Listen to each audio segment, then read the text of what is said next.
Hi there, and welcome to Help Solve the Case. My name's Christine Burke. If you don't know me, I'm a retired police detective and sergeant. I am a current law enforcement expert witness and forensic genetic genealogist and current, longtime private investigator. And I have been in the legal industry since I very first started my career. My first job was at the public defender's office as a paralegal, believe it or not. And then I went over to the law enforcement side. So I love reading all these documents. I used to sit in the morning with the attorneys and go over all the probable cause and all these documents, and it has just stayed with me for all these years. And today we are back looking at the Jared Bridegan case out of Jacksonville Beach, Florida. And we've had some movement in some of the pleadings in the case, motions to suppress on evidence that was obtained by the police. We have other series of videos about the original police report and how the suspects were developed. We have a portion of that. And we currently have 3 defendants awaiting trial: Shanna Gardner, Henry Tenen, and Mario Fernandez Saldana. Okay. And we are going through the documents. We're keeping track of the documents. This is of special interest to me because I used to live in the area, and I think it's a very interesting case. And speaking of interesting, we have a motion to suppress here, asking for a Franks hearing based on information that was seized in the case that could allegedly implicate one of the defendants. And we're going to go through and we're going to find out. Spoiler alert, it was denied, okay? But we're going to find out what the police have and why the defense wants to get rid of it, what they're saying that it's got to go, okay? And that is a right. When you have, under the Constitution, you have a right to challenge as a defendant an alleged participant in the case, right? Everybody's innocent until proven guilty. You have a right to say, look, this evidence was obtained illegally, improperly, and you cannot use it against me, all right? And that is what we're going to get into. So glad to have you here. I really appreciate your support of the channel. We are trying to get to 1,000 subscribers. I really would appreciate a like, share, and subscribe. Feel free to put your comments below, but I'm excited to see what the court has to say, what the defense has to say, right? Because that gives us, every pleading in this case gives us a preview of what the defense is saying and what the prosecution is saying. So we're going to know we've got trials coming up in just a couple months, supposedly, right? Though they always fluctuate. And if you're not following this case, I would say go back and watch those other videos. But we've got a defendant, Henry Tenen, who was going to plead guilty and testify against his other 2 co-defendants.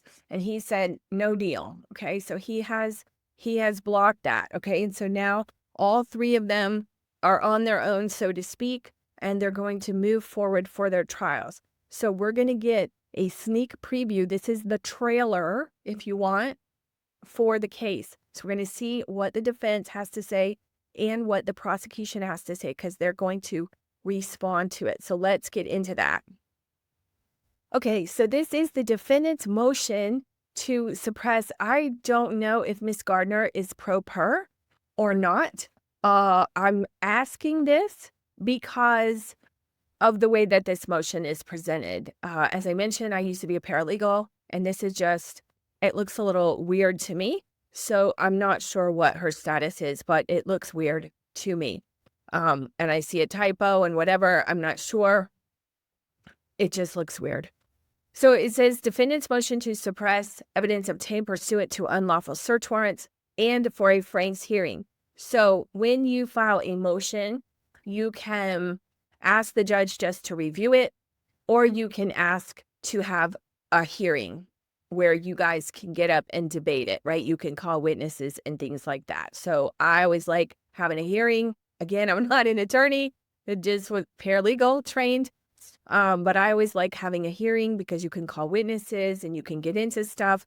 And as I mentioned, you get a preview, every opportunity for the other side to show their case. You want to have that opportunity, right? And you also want to get as much on the record as you can. So here's what the defense, this is defendant Shanna Gardner, who is innocent until proven guilty. We're going to make that blanket statement in the beginning, right? So it says the state, this is Miss Gardner saying this, the state handed detectives a skeleton key to Shanna Gardner's entire digital life. That's a pretty strong statement, isn't it? That evokes an image, right? Every email, every text, every photograph, every search query, every location record, every deleted file, and called it a search warrant. And let me tell you, oh, I don't have it. It's in the kitchen, my cell phone. I've said this in our videos, there's so much stuff that tracks everything. It's crazy. And those phones, like they're talking about, maybe they're talking about a skeleton key, but we're talking about Pandora's box. Okay. That cell phone is Pandora's box. It used to be like a woman's purse, right? You didn't want to go in a woman's purse. Well, the phone is Pandora's box. Okay. So they're saying, the defense is saying they called it a search warrant. It was not. A search warrant is a precise instrument surgically authorized by a neutral magistrate upon a showing of probable cause, carefully limited to the evidence of a specific crime. Oh, nuanced writing. I love that. Okay. Which is true. It's supposed to be. There are parameters for search warrants. There are guidelines for search warrants. Okay. They said here what was issued here were general warrants, blunt instruments of the sort that prompted the framers, I'm talking about the Constitution, to enshrine the Fourth Amendment in the Bill of Rights in the first place. As the Supreme Court has reminded us, judges are, quote, obligated as subtler and more far-reaching means of invading privacy have become available to the government to ensure that the progress of science does not erode Fourth Amendment protections. And that's stated in Carpenter versus United States. And yes, Carpenter is a precedent. We talk about precedent, right? Because remember, we got the original Constitution, and then this case law comes out and sets precedent. It's a guideline going forward. In Carpenter, cell phones, Fourth Amendment, Carpenter is a biggie, okay? See it all the time. And what they're saying here is search warrants can be overbroad. That is one of the most common defense challenges, specifically applying to cell phone records and things like that. Overbroad, too deep, too broad, the breadth and depth of these warrants. Because, and what Carpenter, they're probably going to get into here, is your phone and sometimes your vehicle outlines all of your daily life, okay? It's very, very, very intrusive is the word, if you don't think about it, okay? And that's kind of what they said here up in the beginning, her entire digital life. And not just the digital life, but think about what's in there, what's in your calendar, everything like that. Every email, every text, every photograph, every search query, every location record, every deleted file. I mean, that is, everything about you, everything you do on a daily basis. And how much is germane to the case, okay? So Carpenter, we really talk about the depth and the breadth, okay? So it's interesting too. I like here that they quote progress of science, because they're showing here that, obviously we didn't have cell phones, we didn't even have internet, we can go on and on and on when the Constitution was written. But this progress of science that they talk about, okay? So they're saying here that the 3 warrants challenged here for Ms. Gardner's iPhone, her iCloud account, and her Google account are constitutionally defective. Now, I've talked about in cases where guilt or innocence is morally and ethically wrong for us, okay? And again, I'm going to blanket statement, these defendants are innocent, but I'm talking about in general. People can be on trial. We've seen it with the Innocence Project, all this stuff, that are not guilty, whatever. And the court case comes down to these constitutionally protected challenges, the due process. So many times it is not, and I might irritate some of you guys or whatever, but having been in this as long as I have, it is not about the bare bones, black and white, guilty or innocent. It is about the application of due process and the criminal justice system. What is justice? And this is what I love talking about here and explaining here, because we talk about the Netflix show, we talk about the chess game with both sides. We talk about offense versus defense. I talk about, running your plays on your sports team. That is what it's about, okay? And so what they're saying here is, regardless, the case, we're talking here about constitutional issues, okay? When I talk about my criminal cases, when I work on a criminal case, there's 3 phases of it. There's constitutional challenges. Was everything legal? Then it goes to impeachment, okay? Are all the witnesses credible? Who's going to show up and play on the day? Who's on the roster? Who's in the playbill? Okay, who's in the cast of characters? And then what's the strategy for the trial? Okay, which way are we going to demonstrate this, that the jury, the viewer, is going to be swayed? Okay, which play is going to work better? What players do we need on the field, and what is our strategy going to be? That's it. Okay, those 3 pillars, that's it. That's how I see it. That's how it works. So the first part, before we even get to witness interviews per se or any of this, is constitutional challenges. Did the police have a right to be there? Did the police have a right to arrest the defendant? Did the police have a right to do these search warrants and things like that? That is, the horse before the cart. Okay, we are way over here. And so these are the constitutional challenges that we're talking about here. So they're saying, Shanna Gardner's defense is saying that these warrants are constitutionally defective on 2 different grounds.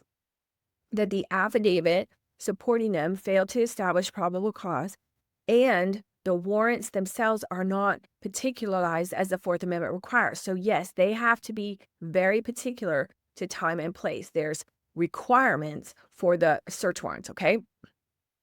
And if those elements are not met, then fruit of the poisonous trees, what we talk about, the evidence recovered from them has to be suppressed, okay? So that's what they're saying here. So very, very, very important, very simple, but very important. Now, how is the defense going to articulate this? How are they going to show that it's wrong, or they think it's wrong, right? How are they applying the constitutional protections here? So the iPhone warrant, they say, on February 22nd, 2023, the court issued a warrant authorizing law enforcement to search and seize the entire contents of Miss Gardner's Apple iPhone 13 Pro, parentheses, iPhone warrant. The supporting affidavit was submitted by Detective Jason Lamont. Now, we've heard him. He's number 2, we think. Okay, Detective Johns is the primary detective. The iPhone warrant authorizes seizure of 20 categories of information. In each instance, described in its broadest possible terms, okay, again, going to breadth over broad, possible terms using any and all without restriction. By way of example, it authorized seizure of any data related to user logins and passwords, and any communication accessed, written, sent, received, or deleted. That's pretty broad. Categories boundless in both time and subject matter. The warrant contains no date restriction of any kind. That's good to know. And no limitation tethering the categories of data sought to the charged offense. So immediately what comes to mind here is when we look at Carpenter and when we look at overbroad, if the crime happened on a particular date, okay, here we have, I believe it was February 16th offhand, you can't ask for a year's data. It's too intrusive because it's a cell phone. It's too intrusive. Okay. So typically they might get, or they should, however you want to phrase it, right? Not an attorney, 30 days total, maybe 2 weeks total, right before and right after. Okay. That's what the defense is probably going to say. Look, this incident happened on this day. You just want to look for something text saying, did you do it? Did you get it? I mean, right. Somebody shouldn't be so inept to be putting that in a text. It's happened, right? But you're looking for something to say, I'll be right there. Did it happen? A phone call, did you get rid of the gun? Something like that, right? And that should happen around the time of the incident, okay? It shouldn't be happening 2 weeks after and stuff like that. But now the state can say, well, maybe they were planning it for a year. Maybe they were having conversations. Maybe somebody was having conversations with the hitman and they were like, go ahead, don't go ahead. Yes, go ahead. The price is too high. I'll give you a discount, right? Okay. And then afterwards you got, man, you didn't pay me. You didn't pay me. You didn't pay me. Whatever. I'm just making up a fictional scenario. But this motion here says that there was no date restriction. So I can see why that would bother somebody, especially on the defense side. But on the prosecution side, it would have been easy, and I haven't read the search warrant application or anything. It would be easy to articulate why you need breadth or why you need a date range. Okay. Planning, conversations, payment, right? So more information is always better. Okay. And you have to be very careful about these things. So this will be interesting to see what they say. Okay. And then the categories of data. What does a recipe, like, let's just say Miss Gardner had a recipe app on her phone. What does that have to do with an alleged murder for hire? Probably nothing. So should that be limited? Unless maybe, I mean, we're just going off the wall here. Maybe the recipe app has a chat feature and they were chatting in the recipe app to hide their trail, allegedly. Okay. All kinds of, we're seeing both sides of it. Specificity, probable cause, supporting information. Okay. Although the iPhone affidavits set forth extensive allegations of probable cause against Ms. Gardner's co-defendants, okay, that's an interesting statement, it provides scant, of these words, scant allegations against Ms. Gardner herself. Of the allegations that do concern her, nearly all describe conduct occurring after the murder. Okay. Now, I'm just going to stop there because what's popping into my head is, remember, they're talking about breadth and the volume of information. So if there's no probable cause prior to and up to, and she was potentially only involved, allegedly, after, why so broad? Okay, because they're saying that there's extensive allegations of PC, probable cause, against co-defendants, but very little, scant. I don't know if there's a quantity on scant, if anybody knows that. It's after the murder. So it says the only pre-murder allegations are that Miss Gardner was previously married to the victim and is presently married to, albeit separated from, co-defendant. So they call it the nexus. So what is the nexus linking her to the commission of this crime and all this foreshadowing, if we want to call it, pre-acting or pre-commission of the crime, criminal activity that led up to this? Again, going to Brett on the search warrant. And it says, The remaining warrants repeat substantially the same factual allegation. Yes, it's called reusing. It's called reusing, so we don't retype it, okay? The iPhone affidavit contains a section titled, quote, information regarding the function of cellular devices supporting the obtaining of data in its entirety, end quote, in which Detective Lamont describes the vast quantities of personal information stored on modern cell phones and asserts that the entirety of the device is necessary because it, quote, may convey communications between parties and identify suspects, co-conspirators, associates, witness, and other individuals who may have involvement or knowledge of crimes, end quote. Yes. Now, I'm just asking, what's his name? Mutz, the ATF guy? I don't know if he wrote them. No, we said Lamont wrote them, right?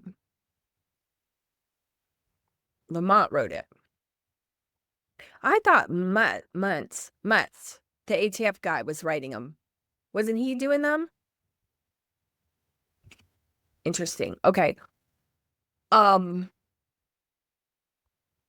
So yes, there is required language that has to be in these affidavits, and it changes frequently. It gets updated based on challenges, applications fail, different things. So they're saying that, which is a true statement. There are things like we talked about the recipe example, which is a fake example, but it may convey communications between parties. Okay.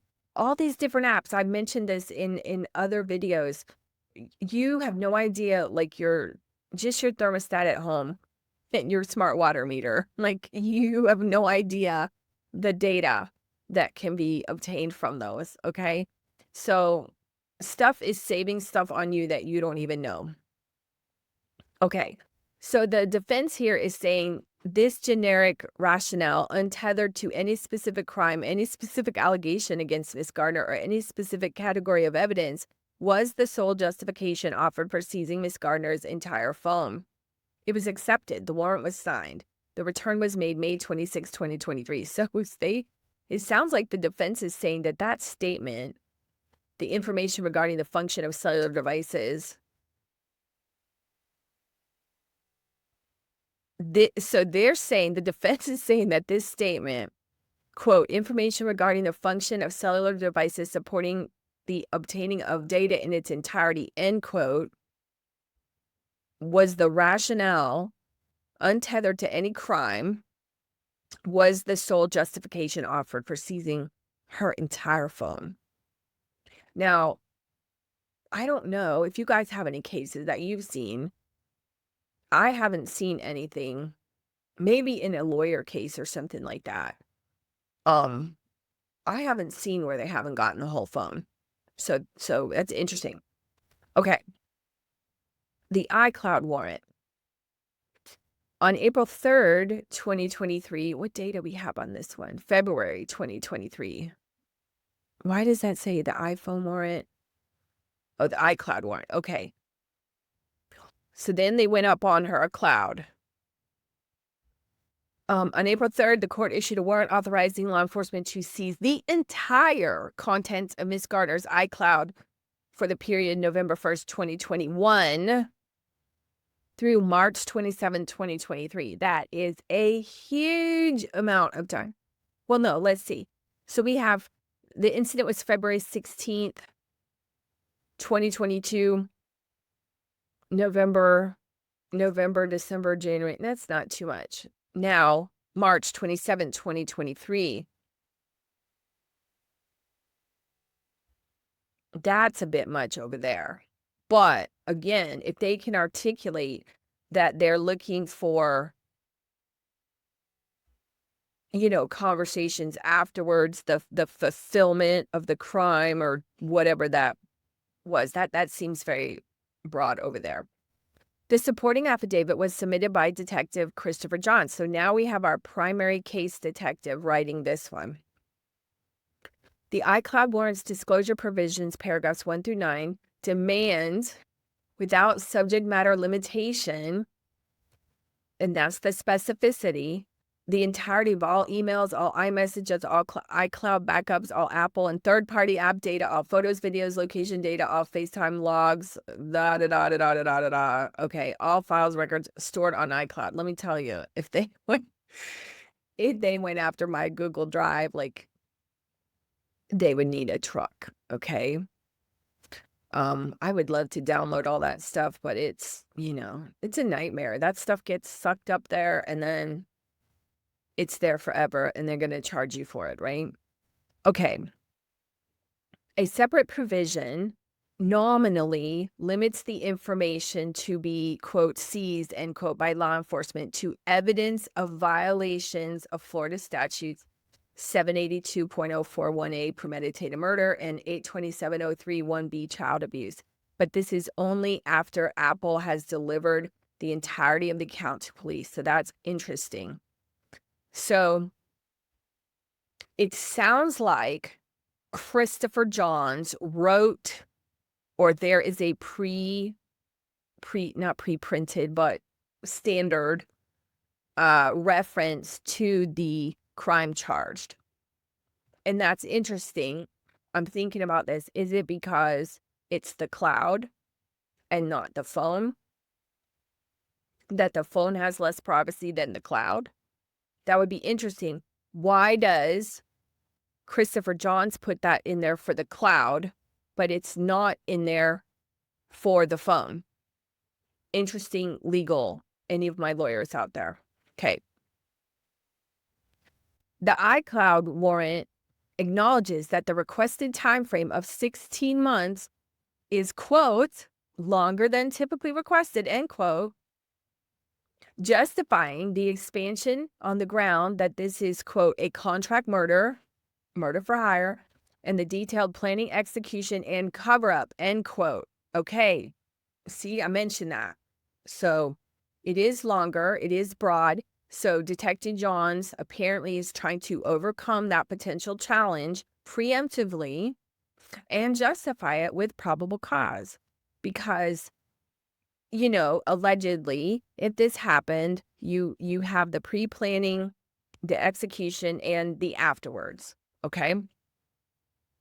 It says, though, Detective Johns did not, however, seek a warrant for murder for hire, nor did the issuing court find probable cause for that offense. So that is interesting. So, did Detective Johns get the element of the crime that had to be met on that search warrant application incorrect? Now, we know that this was not successful, but did the defense argue that properly? And did Detective Johns not articulate the proper elements? Good thinking points. Good thinking points. Good challenge. We'll see what happens. Okay. So if there's no PC, okay, so let me go back and try to explain this. And I don't mean to be long-winded here, but this is fundamental. This is the chess. This is the chess game here. Because in order to get a search warrant, there has to be a crime. There has to be probable cause. And you have to articulate that probable cause. So what the defense here is saying, that the probable cause was not murder for hire, but is there a statute in Florida for murder for hire? Because premeditation can take 15 minutes. I mean, think about it. What have courts ruled premeditation? How long does premeditation take as opposed to heat of the moment? Is there a statute for murder for hire? Because if there is, and the elements aren't there, that could be like a whole other enchilada of problems. Okay, let's keep going.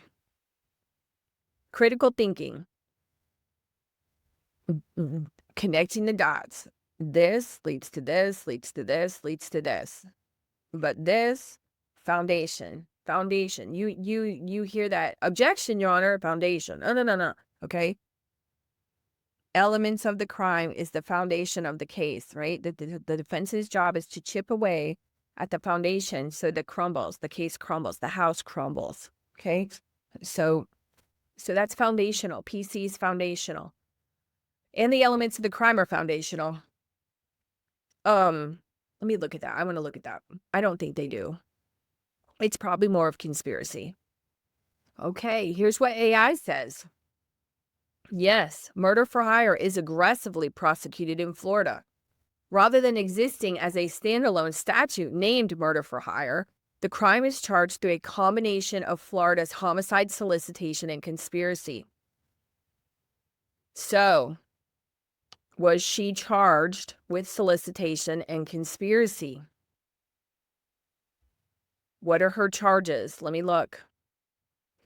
Okay, so right here we have murder in the first degree, conspiracy, and solicitation and child abuse. So I don't know where they're getting that. Okay, but they charged it here. Is what it looks. It's and there's her plea. That doesn't mean she was found not guilty. That's her plea. Okay, so we don't have that there. Okay. Google warrant and affidavit. Also on April 3rd, 2023, the court issued a warrant authorizing law enforcement to seize, quote, any and all files and or content, end quote, associated with Ms. Gardner's Google account from November 1st, 2021 through March 27, 2023, the Google warrant.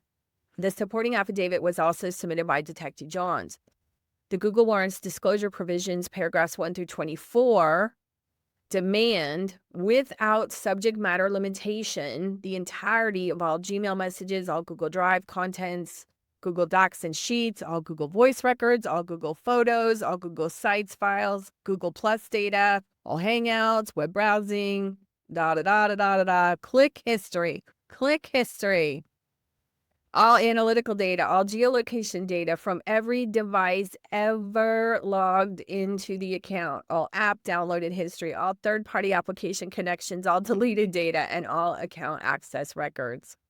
Like the iCloud warrant, a separate provision limits what may be, quote, seized, end quote, to evidence of the charged offenses. Again, this is only after Google has delivered everything to law enforcement. So it sounds like, and I haven't read it yet, that Google is not making the determination, which I would think Google could say, like, we're not cops. We don't know what relates to a murder and what doesn't. Like, we'll give it all to you and y'all can go through and sort that out. Okay.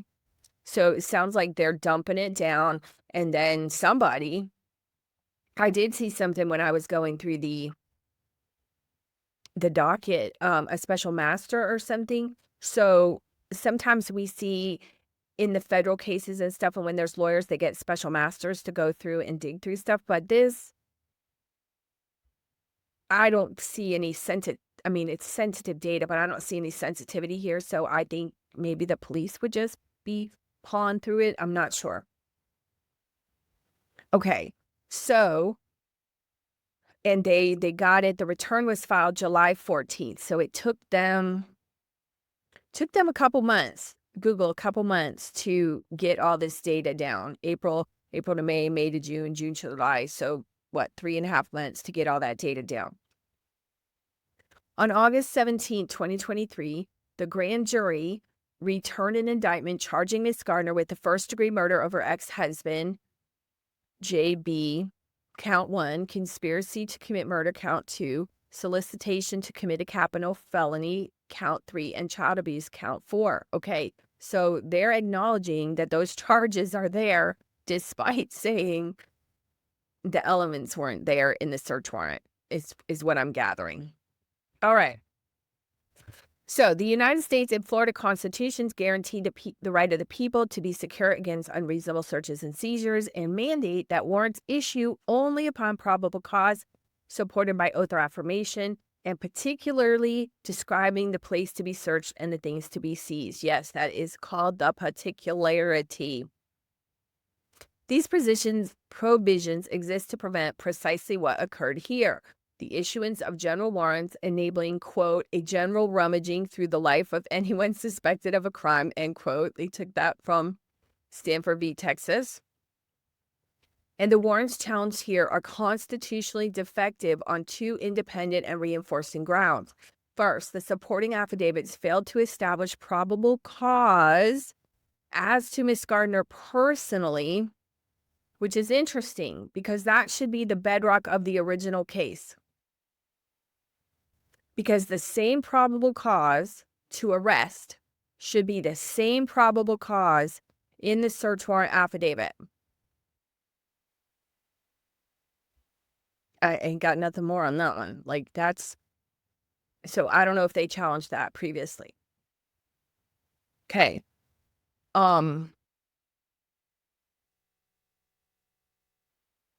Second, even assuming, okay, we've seen this, even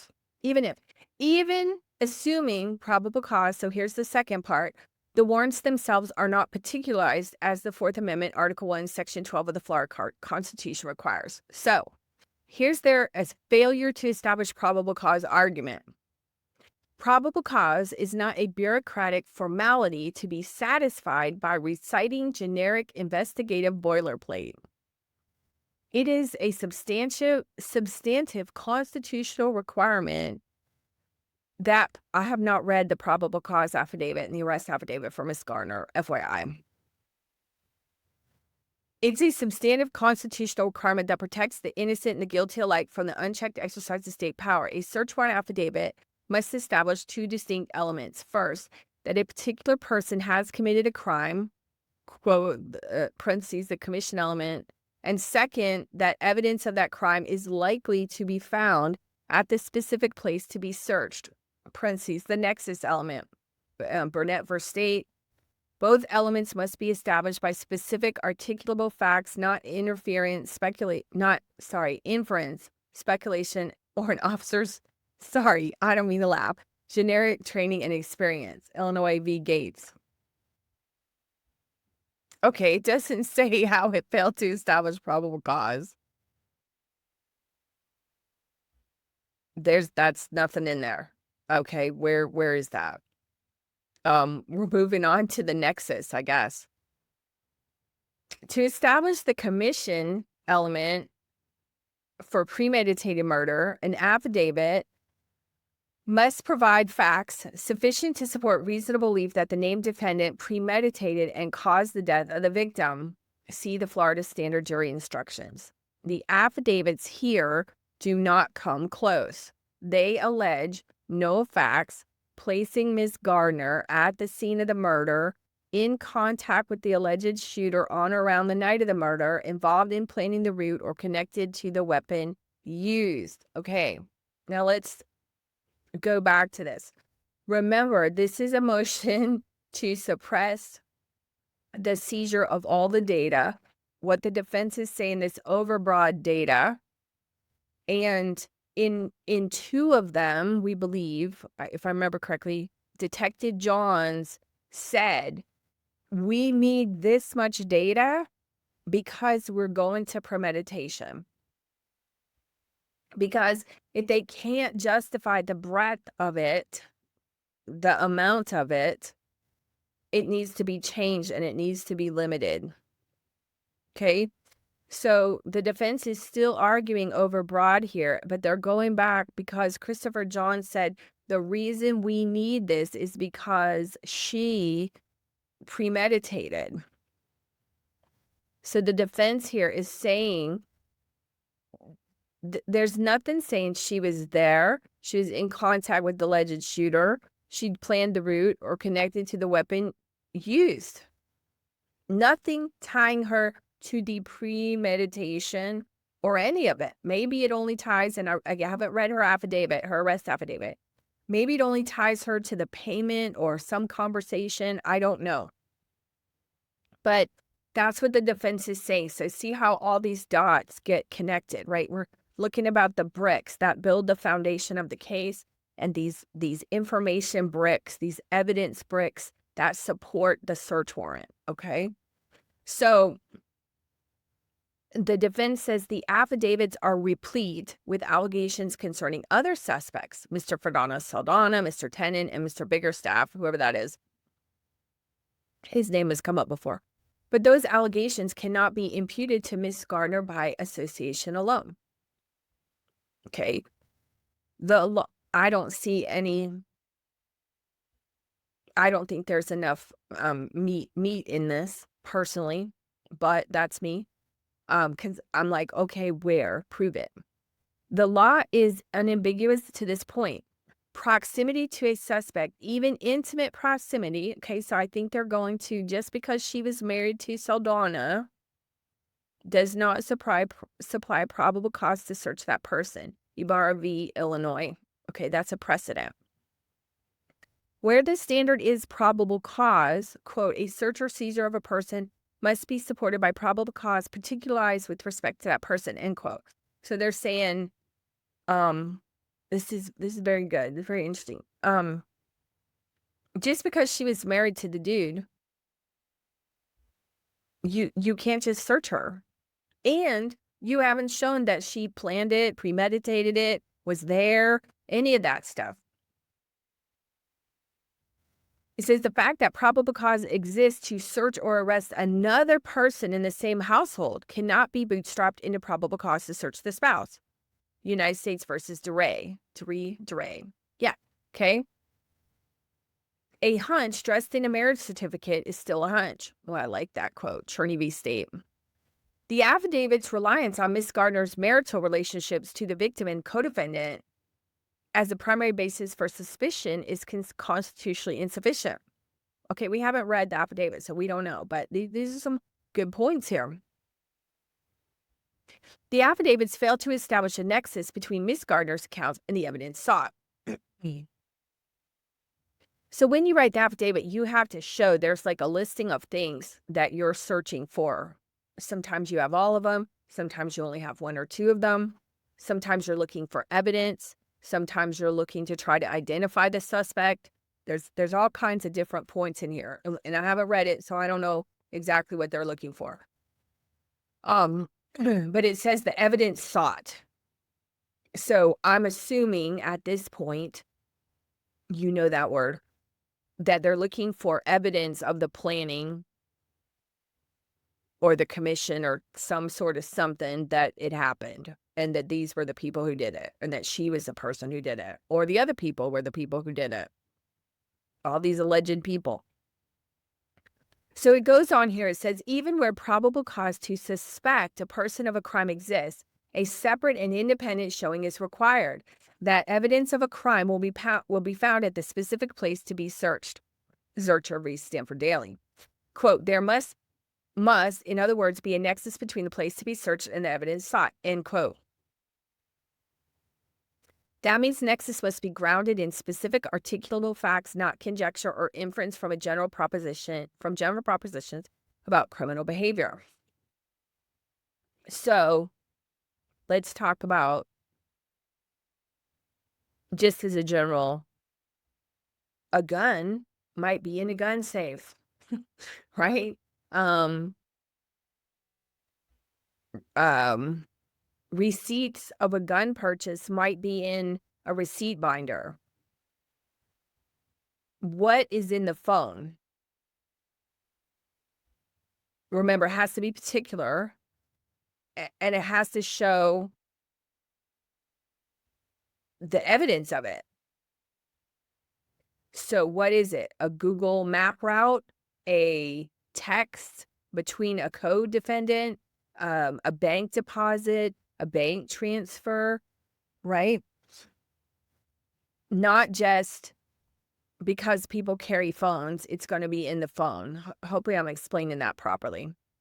Now, there's a footnote here that says some court, I think it should be courts, distinguish between general and overbroad warrants. U.S. v. Cotto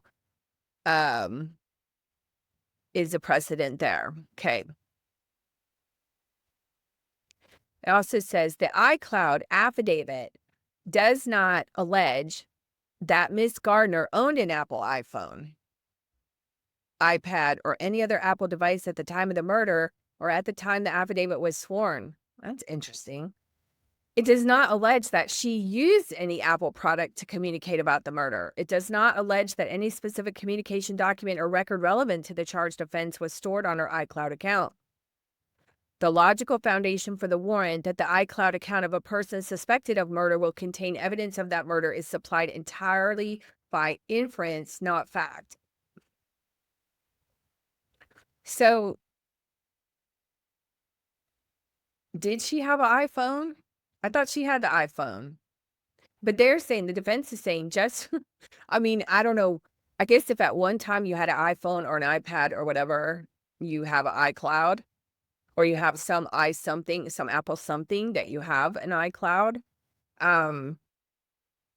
But if she did not have any of the Apple stuff at that time, they're just going to search it. Like, they're just going to search all your digital files. So how would the information get up there? I don't know. It's kind of a good point, right? What do you think? What do you think? That's what they're saying here. Inference, not fact. The Google affidavit fares no better. It does not allege that Ms. Gardner communicated by email, used Google messaging, maintained a Google calendar, or relied on any Google product in connection with the charged offenses. 2 full paragraphs are devoted to generic boilerplate assertions about, I don't mean to laugh, how criminals generally use computers, assertions that would justify a warrant to search the Google account of virtual any criminal suspect in any case. Yes, they do it all the time. Yes. This is precisely what the Fourth Amendment prohibits. Well, one of y'all attorneys need to get and fight that language and win, and then that language will be changed. Because right now they're all using it as a template. The affidavit's reliance on the affiant's, quote, training and experience, end quote. This is another key point. Or opinions cannot fill this evidentiary void. Training and experience may inform the interpretation of specific facts that are otherwise established. They cannot manufacture facts that are absent. Gates v. U.S., United States versus Schultz. This principle was applied directly to digital device warrants in U.S. v. Griffin, where the court held that a warrant to search a suspect's home for cell phones was unsupported by probable cause because, although the affidavit established probable cause to believe the defendant committed a crime, it offered no case-specific basis to believe he owned a phone or that any phone would contain incriminating evidence. That's interesting.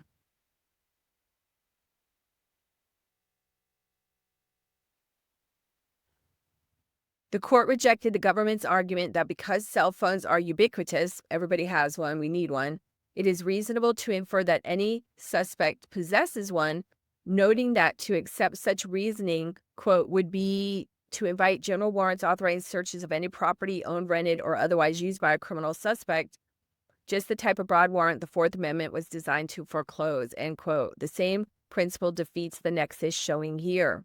That's interesting. I want to read that case. Let me pause for a second and write that down. All right.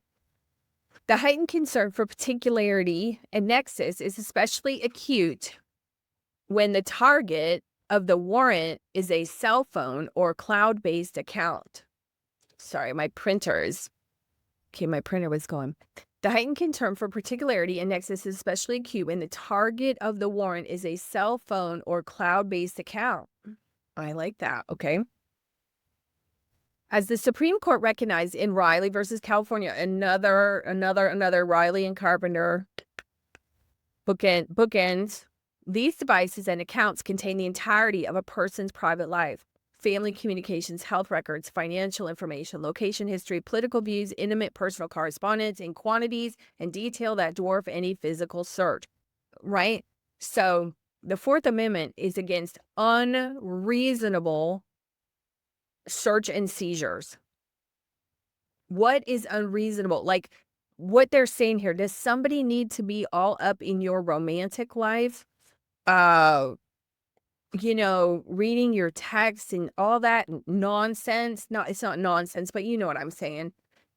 They don't need to be all up in that. And yes, probably in order to find the chat that somebody's text messaging or chatting with a co-defendant or some sort of something is in there in the mix of it, but it's so violating in a sense that they got everything. Okay, they got you talking to your mom and your dad and your brothers and your kids and your husband and wife, and like it's a lot. Think about that. It's a lot. All right. So family communications, health records, financial information, location, all that stuff. It would, and quote, they say, quote, "It would be a particularly inexperienced or unimaginative law enforcement officer who could not come up with several reasons to suppose evidence of just about any crime could be found on a cell phone," end quote.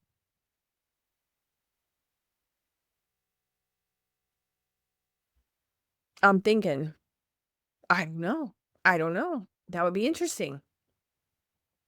For this reason, probable cause to search a cell phone or cloud account must be specific and concrete, not vague and generalized. The affidavits here fail that test. So I don't know. It's a vague. It's vague. I would have thrown in, right? I'm not the lawyer, but I would have thrown in more what they found versus what they needed versus what they asked for. I just think these paragraphs are vague. You know, it's like all hat, no cattle. And you got to bring the cattle. You got to bring the cattle. Um, there's no meat on this bone, in my opinion. But I'm not the lawyer, but I've seen a lot of these. There's no meat on this bone. You have to provide specifics so the judge can interpret the specifics. I don't know if they went to oral argument on this. That would be interesting to get the transcript, but unless you have to, I was going to say, lead the judge down the path. You got to dangle that carrot and walk them through. You're scripting it, and this and this and this and this and this and this and this. This does not say it. It says duh. Okay. Then this, then they did this, but here's this and here's this and here's this and here's that.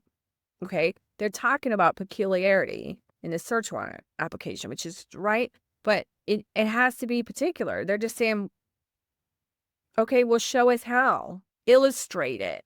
Illustrate it. Show, don't tell. In my opinion. Even if the affidavits had established probable cause, this is what the defense is saying. They did not, but they're unconstitutional.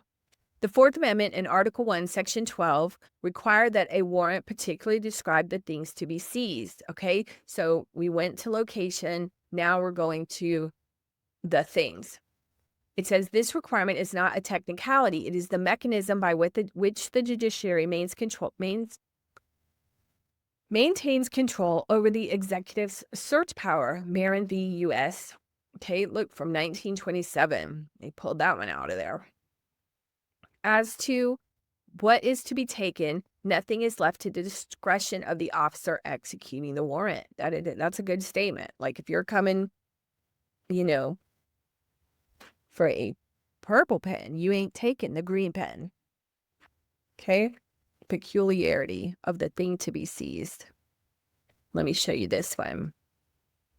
So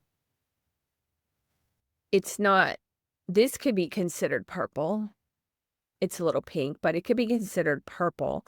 But no, it doesn't have the rubber grip. And it has a clear tip versus another tip. That's peculiarity, right? That someone would say, which purple mechanical pencil? White eraser, purple eraser. Purple eraser. See? Peculiarity. Very important. Okay.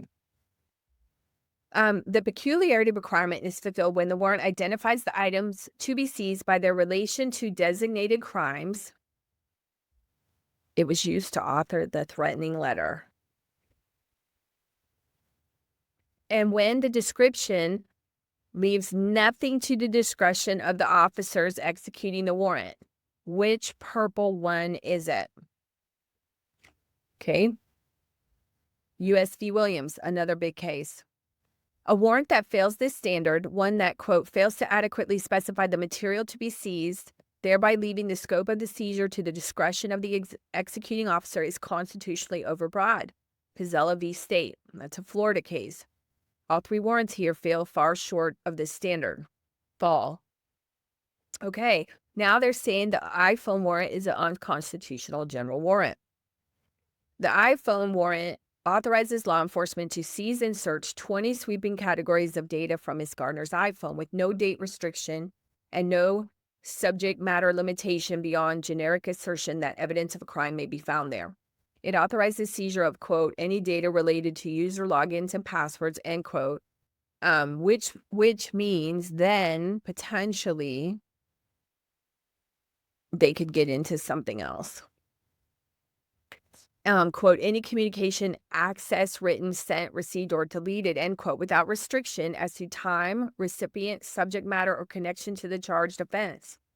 This is not a particularized warrant. It is a license to ransack. And I don't know why they don't have a date on there. We'll have to look it up. The 11th Circuit confronted materially identical warrants in U.S. v. Blake, finding that warrants requiring a social media provider to disclose, quote, virtually every type of data that could be located, end quote, in an account, including every message, every IP address, every photograph, every group membership, every search, were overbroad and likely violated the Fourth Amendment's peculiarity requirement. The court observed that the warrants could have been tailored to, for example, messages sent to or from identified suspects during the relevant period. Now, that's a U.S. case. Okay, I want that one too. I like that one. All right, the iPhone warrant here is more sweeping still. It covers not a social media account, but entire contents of a physical device with no time limitations whatsoever, despite the affiant's own knowledge of the specific suspects, the specific date of the murder, and a defined preparatory period beginning as early as January 5th, 2022. So it sounds like the state has defined the prep period beginning in January. So they shouldn't even need to go to the November 21st, November 2021 on the other ones if the state has defined this prep period. The defense says there's no explanation and no conceivable justification for the complete absence of any restriction. I'm going to keep going here because we're almost, I thought the affidavit was in here, but it isn't. So we're just going to keep going. The iCloud and Google warrants are unconstitutionally overbroad in both time and subject matter. They're defective on 2 compounding grounds. Their temporal scope is unjustified and their subject matter scope is unlimited. Either defect alone would require suppression. Together, they render these warrants indistinguishable from the general warrants the Fourth Amendment was written to protect. So they're saying on temporal scope, both warrants cover the period of November 2021 through March 2023, 17 months. Okay, they're saying way too bad. It says both warrants acknowledge, remember what Johns wrote, this exceeds a typical request and justify it solely on the ground that this is a, quote, contract murder for hire and the detailed planning, execution, and cover-up, end quote. But they're going back to neither Detective Johns or the issuing court identified probable cause for murder for hire.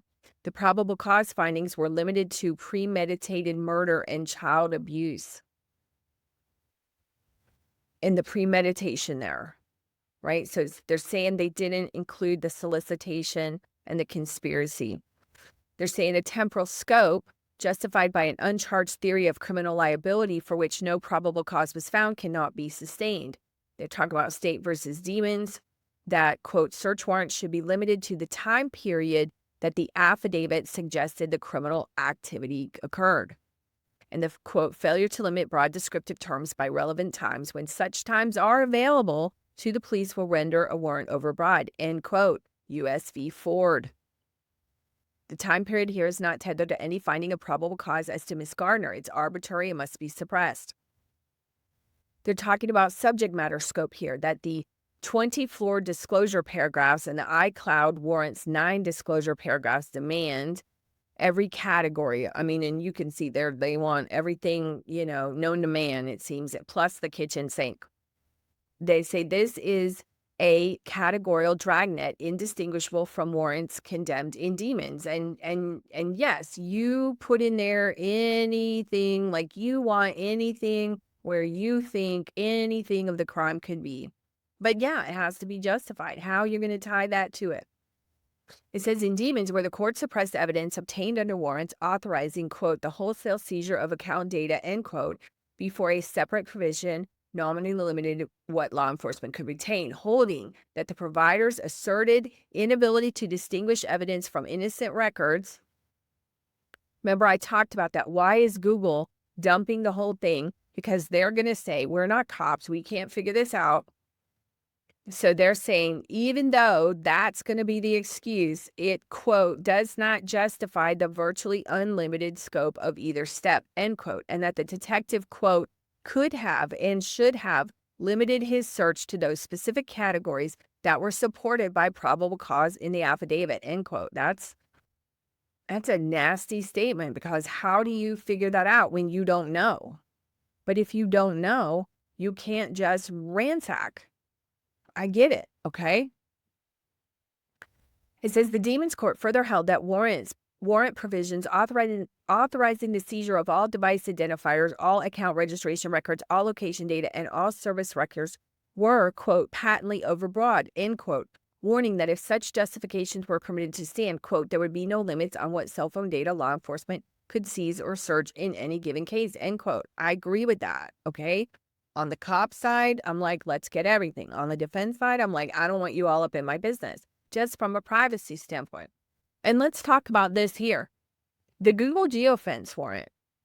When you get a geofence warrant, you don't get everybody's data. You have to do a two-step process. And why? Because there's a ton of stuff. All right? So why is there a limitation there? The iCloud and Google warrants temporal limitation does not rescue them. The Demons Court made this point explicitly. A time restriction, while necessary, is not sufficient. It must also be limited in subject matter to the categories of data. Remember, and we can't see it here, you're going after something that shows how the crime was committed, that evidence of the crime is there, that's very specific about what you're getting. You just don't get to look up in everybody's underwear drawer. Like, that's not what this is about. It has to be, remember, the particularity. So they're saying that just because there's a time restriction, it has to be scope restricted too, okay, to prevent the use of general warrants and wide-ranging exploratory searches. The justification offered in both affidavits for their unlimited categorical sweep, that the extended scope is necessary because there's a contract murder, does not help save these constitutional violations. That's what they're saying. It says it's not offered to justify the extended scope, but the wholesale unrestricted seizure of every category of data in both accounts without any attempt to identify which specific categories of data bear a nexus to the charged offense. They said it's the same argument rejected by the Florida court in research warrant, March 14th through 15th. I'm not sure if this is in the case. I'll have to look at that. That the nature of the crime justifies producing the entirety of an account to law enforcement, which will then decide for itself what's relevant. I wonder if this is in their case, because there's no case site. There's no named defendant. The nature of the crime justifies producing the entirety of account to law enforcement, which will then decide itself what is relevant, okay? And that's what we talked about, the Google dump or whatever dump, and then law enforcement goes through it. It says that court flatly condemned this two-step procedure as one that, quote, divests the judiciary of discretion, rendering us completely inert while the police examine, search, and decide what use to make of the entirety of a suspect's social media account, and characterized it as, quote, nothing less than a reprise of those general warrants visited upon our colonial forebears that spurred the enactment of the Fourth Amendment. So I don't understand what site that is. I don't know if that's in this case. Hold on. I'm going to look for that. Okay, it says, indeed, the complexity of a crime does not suspend the particularity requirement. Rather, it heightens the obligation to identify with precision what evidence is sought and why. Neither affidavit makes that showing, and the contract murder rationale standing alone cannot substitute for it. Moreover, as the Demons Court recognized, a more generalized seizure may be justified where, quote, the government establishes probable cause to believe that the entire account is merely a scheme to defraud or that all the account's records are likely to evidence criminal activity, end quote. No showing was made here. The affidavits do not allege and could not credibly allege that every email, every photograph, every search query, every location record, and every deleted file in Ms. Gardner's iCloud and Google accounts from November 21st through March 2023 constitutes evidence of murder. The contract murder rationale is a conclusion masquerading as a justification is not enough. And that's a pretty, bold statement there. But I mean, if you think about it,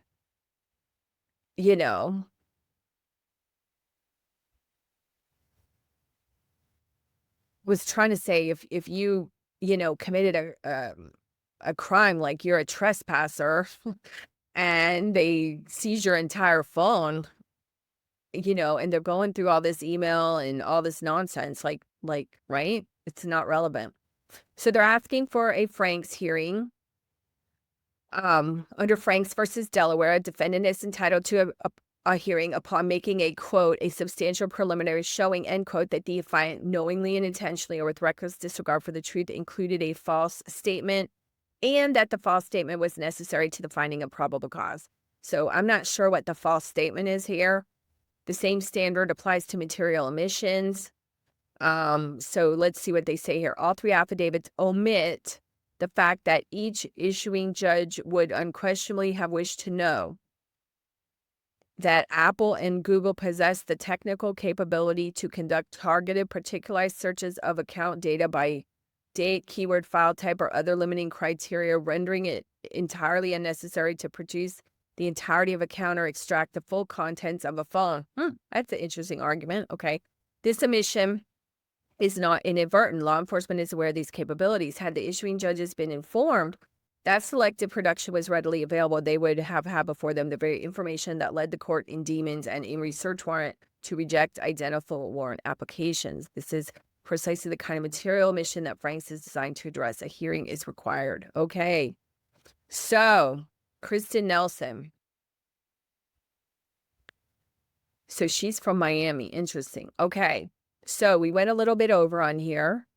We don't have the original affidavit for the search warrant. So I want to look at those just myself. Let me know if you want to see those.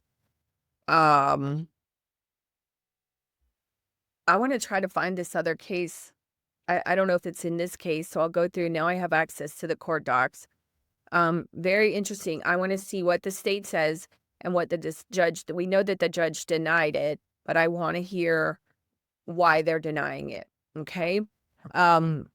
Again, I hope you find this interesting. Thanks for being here. Thank you for your support of this channel. Without you, I couldn't do it.